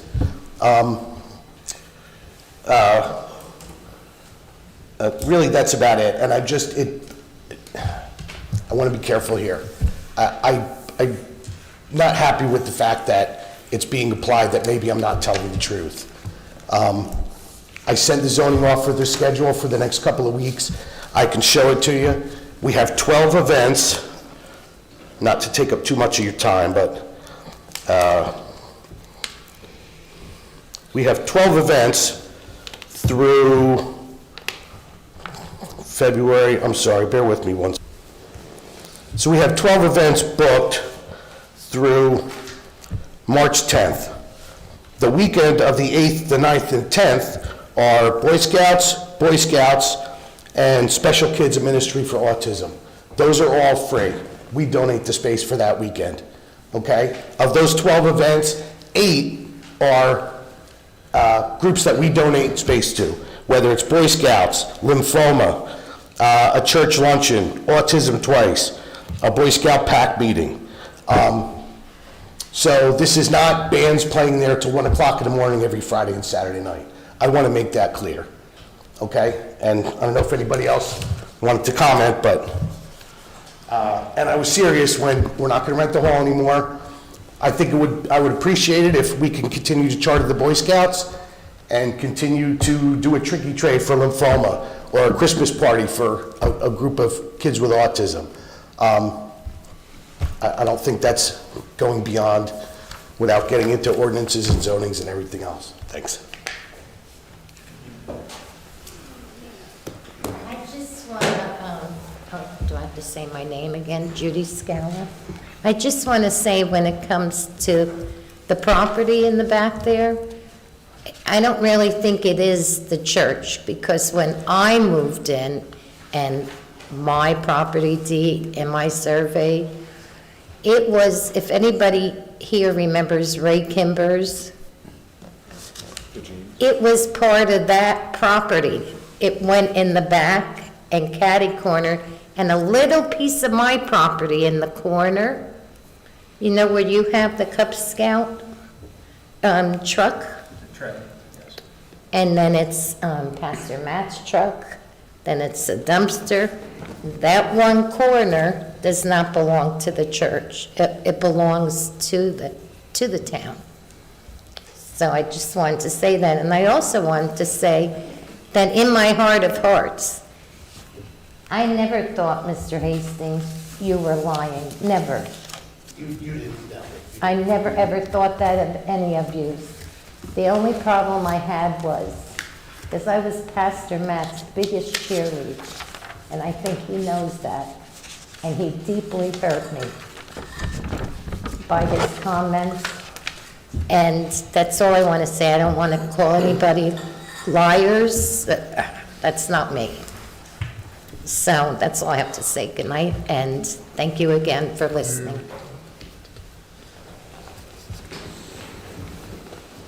Hang on, Rich. No, go ahead, Mr. Hastings. We'll go back and forth. My name is Mike Hastings. I'm at 20 Harkins Road. Been in the town for 12, 13 years now. I have a lot of good things to say about this town. And I'm just going to tell you from the beginning, we bought a house on Harkins Road, Long Ranch there, 2012. We didn't move into 2013 because we spent a year redoing that house, doing a lot of stuff inside. We put a deck on the back and so on. Had to get, is Alan sitting? There's Alan. Had to get some permits to put a roof over the deck. Alan was very helpful in providing guidance on what we should do to make sure there wasn't enough water runoff. We built a put a big hole in there at his guidance. That was okay with the town. We got a permit for that. Everybody I dealt with was just extraordinarily wonderful. I mean, it really helpful, friendly, willing to help, willing to do what was needed to help us welcome into the town. Other things after that, just seeing the police around town. They're always nice, friendly, helpful. So I'll get off that. It's a wonderful town. We like it, and we like the way we react with people in the town. We like a lot of things that go on in the town here. This has been fairly stressful, and I must apologize to you guys for some of the noise that was there. It was inexcusable in my mind. But it's done. We're not going to have real loud bands there anymore or anything like that. What we would like to be able to do, regardless of what property is there, or if there's a corner of the property that's really the town, I don't care about any of that stuff. I don't think any of us should really care about some of those technicalities. Whether that part of what we consider part of the church, our social hall, it's a separate building. To us, it's part of the church. Has been for decades, I guess. And we go down there for coffee hour after church. We don't have a separate area within the church building itself. We go down to the social hall for our coffee hour after church every Sunday. And that, I think the problem with all this is that we are looking for a way, David talked about how much the church is still trying to give to the community. Not even just our town, some of the things are outside of Milltown itself. And it's a struggle. We're losing money every year. And we've been fairly successful at renting out the social hall. It's provided some pretty good income. Without that income, we're either going to go broke or we're going to cut way, way back on expenses and services and things we do. And I don't think that's good for the town. So I just hope, I don't know exactly how it would work. I don't know if there are ordinance that needs to be changed, zoning things that need to be changed. I don't care about the technicalities of it. You guys know the technicalities of it. I would hope that all of you collectively would give us some consideration to be able to have some vents there that are not going to create a lot of noise, and we shouldn't and we won't, but that we could have events there for which we can charge. We're only charging a few $100s, so it's not like we're making a huge amount of money at it. I think it's $400, something like that. And but it's income, and we need that. So I'm hoping collectively you can find a way that we could have those parties and satisfy our neighbors. We will be committed to not having noise there. I went there last night. There was a baby shower. A bunch of people there for a baby shower. I drove down there about 8:40, something like that, whenever it was halftime of the Super Bowl, probably about 8:40 or so. So I drove down that little side place, right down to the bottom near where the doors are, and I couldn't hear anything. So I opened the window of my car, and I could hear the music. They had some music going on inside.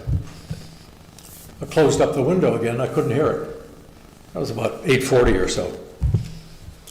I went back about 10 to 10, 5 to 10, and just to make sure that, they were closing up, they were going to cut the music, even though I couldn't hear the music that much. I went over there, and sure enough, about 1 minute before 10, boom, that's it. They stopped it, and that was all there was. As I drove out, there was a police car out there. The police had been called. I don't know how it could have been that noisy. I mean, I drove down at 8:30, 8:40, I couldn't hear a thing. So I don't know what it was last night. I didn't hear anything. So I stopped to talk to him, and he said, yeah, he was called. So he was just sitting outside on the street. And I said, "Do you hear much?" He said, not much. So I don't know. So honestly, I don't know what it was last night. I didn't hear anything when I went over about 8:40 or so. So whether there was something else after that, I don't know. But anyway. So I just hope that there's collectively a way we can do this. We can have some parties there. We can commit to keeping it quiet. We're all gonna help on that. and hopefully we can find a way to do it. Thank you. Thank you. I wouldn't normally do this, but Dave did, I will. I did not mean to insinuate that you lied to me or to anybody else. I'm sorry, I would have really seen that. Well, I understand. That's why I want to address it, because I'm not certain that we could have that discussion for 2 minutes later. Please, this way, please. The fact is that we received a letter that specifically outlined steps they would take, and it's our opinion that those steps weren't followed through on. That's not to say somebody is a liar. That's to say I can't trust the situation going forward just because somebody says we're going to work with you. They've not demonstrated yet, okay? I'm not calling anybody a liar that has shared or cares to share this evening. The facts speak for themselves. And when I first came before council, I addressed the issue of how we recognize some events are different than others. But once the other determination was made, to Mr. Hastings' other point, you guys have to decide that. I don't decide that. It's you or it's the planning board, right? If you make some sort of decision that says they're going to be allowed to do X, Y, and Z, then what's happened thus far really isn't the conversation any longer, right? I thought that it was something that should go before the planning board. If they choose not to do that, it doesn't change the fact that there's events going on, and you have to determine for me, I'm sorry, whether or not you have that authority to make that decision. And I hope you make one soon. Thank you. I just have one last thing to say. I'm sorry. But I really think the whole problem is, we've heard so many stories, so many different, it's going to be like this, it's going to be like that. I don't know, am I allowed to hand this to you guys? This is, this is my apology from the minister, plus what the rules were going to be now. And none of that came true. He said, if you want to read it, it says from 9:30, they were going to close down the music. That he talked to the police, and 10 o'clock, the place was going to clear out. None of it. None of this has happened. And I'm just tired of it. I'm very tired of it. And I tried to work with them because they were my church. They were my church family. But I don't think they cared about me enough to help me with this. And when Mr. Hastings said he didn't hear anything, they have to remember it's just not myself or Mr. Ryan that are calling the police. It's the surrounding neighbors too. And last week I had one of the police officers, I asked them to come to my home because I thought, well, maybe it sounds different outside. And once he came in, he went, wow. I should be able to enjoy a show at night in my back family room, have my little granddaughter over. It is out of control. But I'm not going to talk no more, and thank you and good night.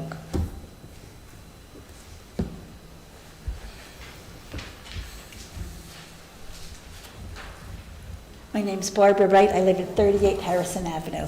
And I'm changing the subject. So, sorry, buddy. Last year, the Middletown Environmental Commission wrote a letter to the Borough Council about Christopher Street and our concerns about building on Christopher Street and developing Christopher Street because it's a steep slope and there's a lot of trees that would have to be cut down. And so since there's new members, new mayor and new council members, We just wanted to kind of update the letter, and I'll come to... So that you had This is me the letter give that to everybody this in is their the same packet. exact letter. Okay, I So gave it to all of them. I'm just going to read it. Dear Mayor and Council, in December of last year, the Middletown Environmental Commission presented our concerns verbally and in writing regarding the potential development of Christopher Street. As you know, Christopher Street is a paper street that runs parallel to South Main Street, directly to the east. Christopher Street first appeared on the tax maps during the Michelin era, 1909 to 1929, in our borough. We would like to reiterate our concerns at this time and address both new and continuing members of the governing body. The Environmental Commission has had several discussions regarding Christopher Street and environs. Several members of the commission have visited the area north of Lincoln Avenue and have a good understanding of its natural features and conditions. As a commission, we'd like to express our concerns regarding the paving of this street, which has been recently proposed and would threaten its current natural status. Below are the reasons for our apprehensions.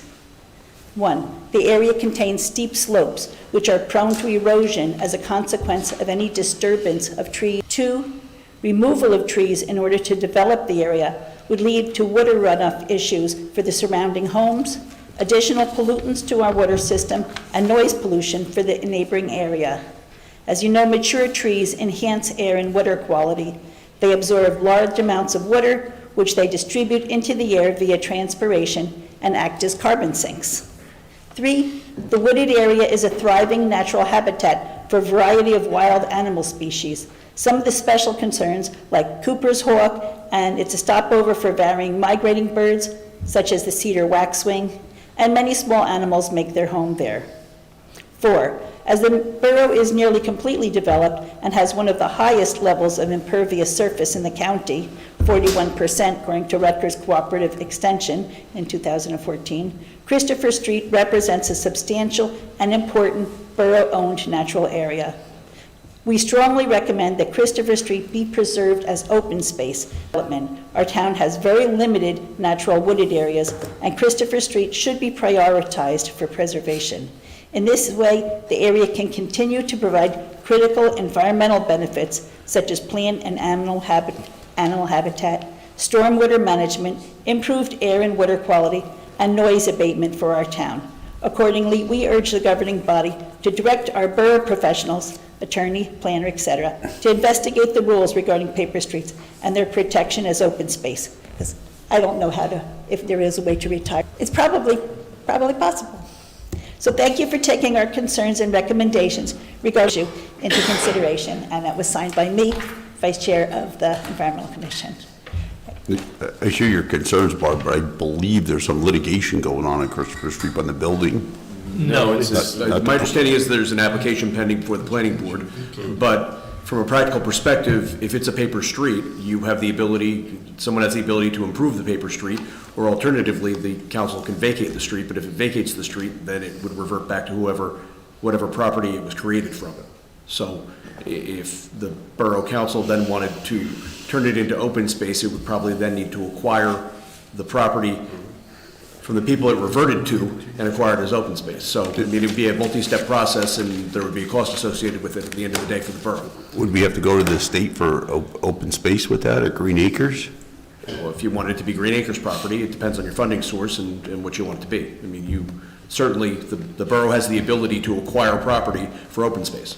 It doesn't need to be Green Acres property, but if it's going to restrict it and acquire it with Green Acres funding, then certainly it would be. So, just for clarity, sorry. Let me come close to the microphone again. No problem. Much better. Just for clarity, just because it's a paper street doesn't necessarily mean that the borough owns it. Well, what it means is it was dedicated for a street. That's when someone probably developed the surrounding property.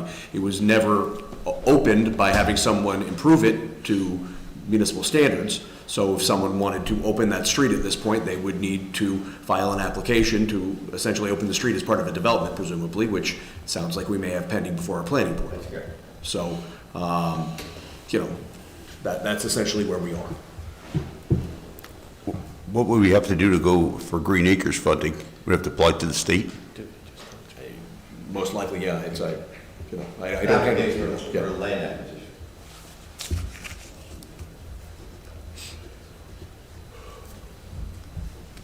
So I had a question as far as the steep slope, because I had this question before. Was a survey done for the exact delineation of the steep slope?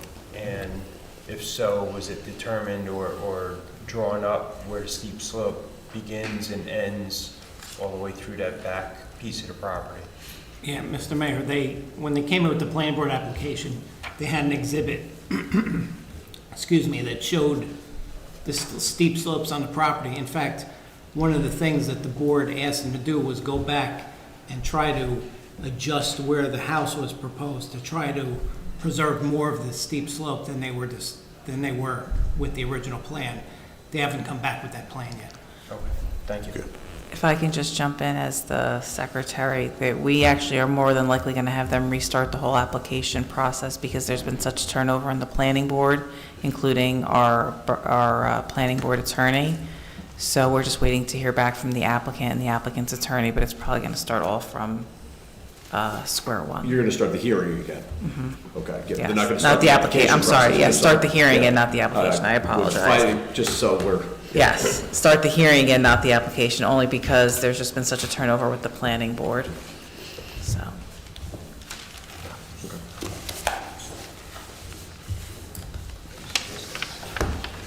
I don't want to take up any more of your time, but I just want to close with, again, I hope that collectively, and I mean collectively with everyone, I hope collectively we can find a way that we can have some fundraisers in that social hall for the benefit of the church and the benefit of the community, and not disturb the neighbors. We're willing to work with it. We want to work with everybody. We'll have to figure out how to do it. I hope the answer is simply not, no, you can't do it, and that's it. I hope we can find a way to be able to do it. So I'll just leave it at that again. Please, try to work with us. We are going to work with everybody that we can here to try to do it the right way. We didn't do it the right way in the past in many instances. We admit that. It was not a good situation at some times. We're going to correct that. But with your help, we need to correct it in a legal way. I guess the legal way would be the right way of putting it. But we want to do it the right way. So let us know what we have to do if we can do something. Thank you.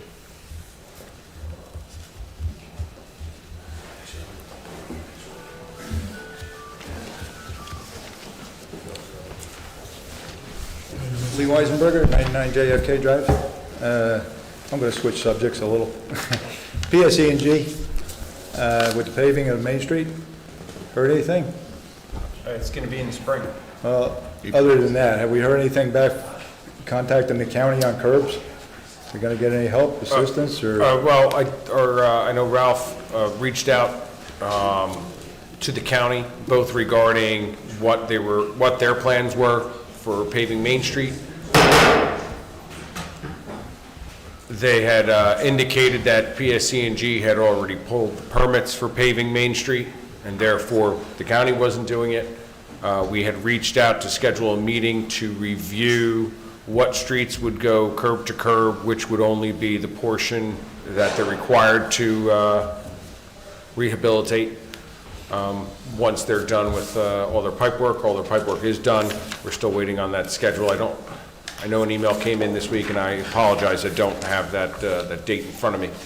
But we are working to schedule that meeting with them and try and coordinate things with our DPW as well as with the police department to make sure that we can mitigate the disturbance to the residents as much as possible. Ralph did also reach out regarding the curbs and sidewalks, some of the depressed or detectable warning surfaces, as they call them, the depressions at the intersections for the ramps on the sidewalk. I don't believe he's gotten a final answer out of them in that regard.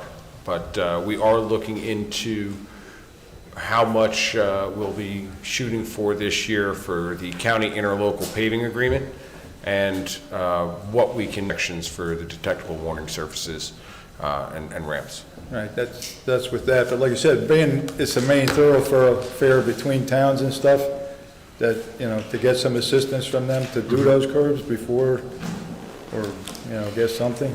Yep. But, and then, I'm gonna go back to Mill Pond again, de-snagging. Mike, once again, that process, that comes out every year or two to apply for a grant to help that? That's correct. Any idea when that would take place again? They don't really give a projection when the grant program starts or stops. We have not heard, we keep our ears up.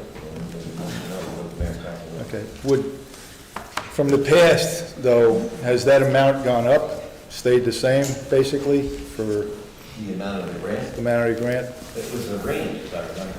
So, you know, it's, obviously depends on how the state's budget's done and how much they appropriate for that particular program. Because as we go back in time, like I said, back in the 70s, when that pond was dredged, and that was also done below the dam, I believe, 2 Riders Lane almost, probably, by the county. Can't recall, before my time. Well, Come on. like I said, there has to be a record somewhere of what took place.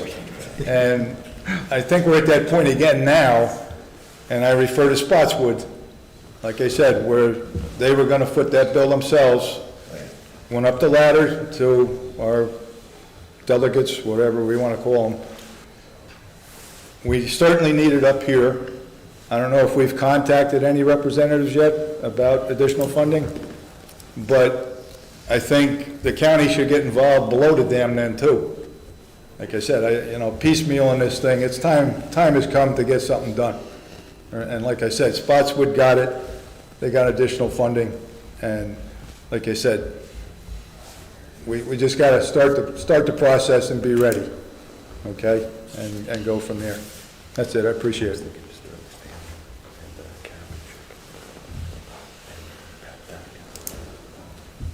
No problem. All right. Let's see, there's no other comments. So we have. Close the public portion. Close the comment portion of the meeting, and would council, is there anything further anyone on the council would like to bring up at this time? I'd just like to reiterate what Councilman Potter said about thanking the fire and rescue people. And I was fortunate to get onto the site at the fire, and what I saw to me was pretty amazing, because I'd spoken to a police officer there. He told me at least 50 to 60 trucks from towns as far away as Barnegat, Hunterdon County, Morris County, even Washington Township sent a truck. And I guess some people thought I was somebody, because I kept walking, and the police officer actually walked me across. I said it was a councilman in town, and he said, "Do you want to see your people?" And I said, "Yes, please." And I was fortunate to see them. And what I'll say is they were there from after 4 o'clock that day till they didn't get back, fire and rescue, till after 7 a.m. And what I'd say is to people, please recognize this. You see police officers, rescue squad members, department members, please thank them, because they're there because you can't be. And there were hundreds of people there. There were hundreds of first responders, and it's pretty amazing to see them as selfless as they were. And I feel so fortunate that I got to see that. So, and that's it. Thank you. Yes, Mr. Mayor, I'm sorry.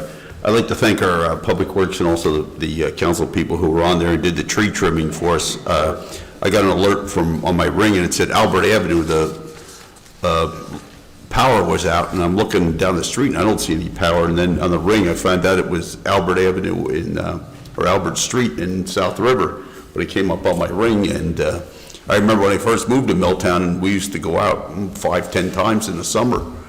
when the power used to go out on our street, and that's improved a lot, and I just want to thank the people who were involved, the DPW and the electricity and our council people that did the tree trimming, because we didn't lose power, and that's quite an accomplishment.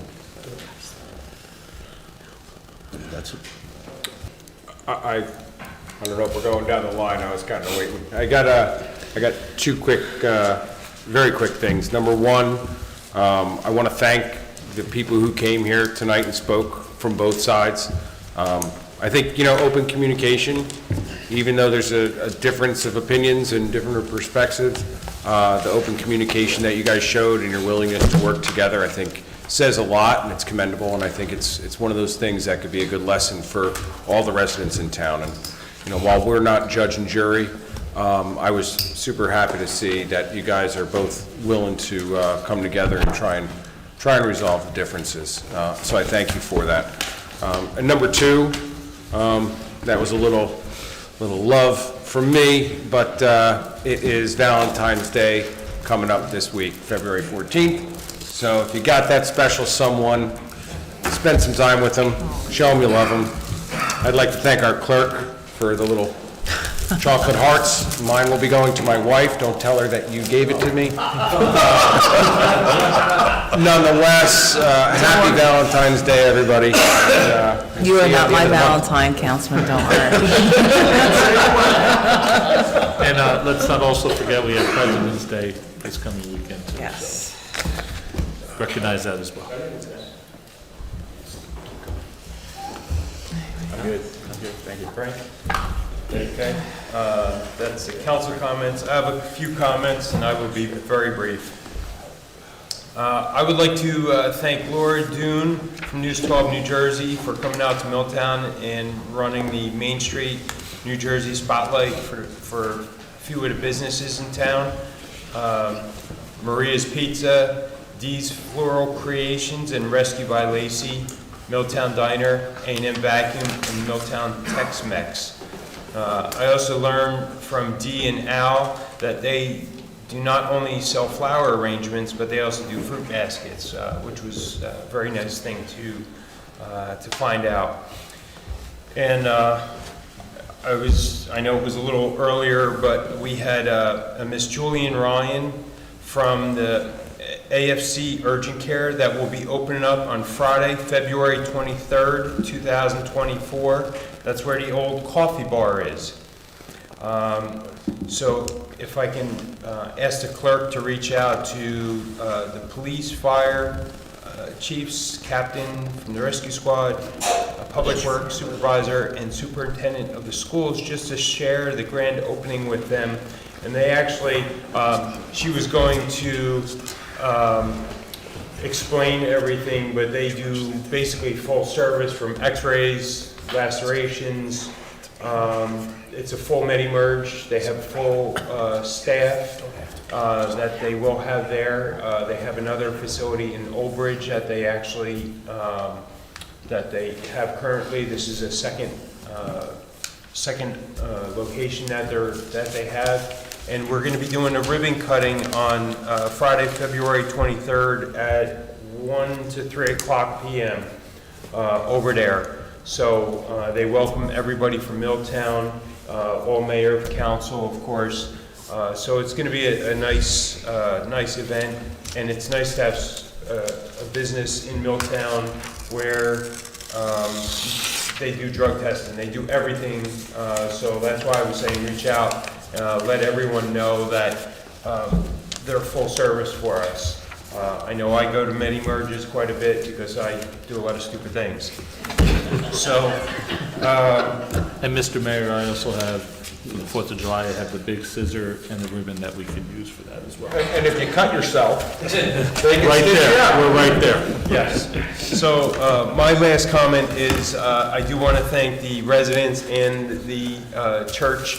I am in a very unique situation because not only do I know the residents and I know the church, because I am the scout leader, I'm in a different predicament with that. So I had begged with the borough attorney to make sure that he left me completely out of everything and any kind of situation with that because I'm just in a weird spot.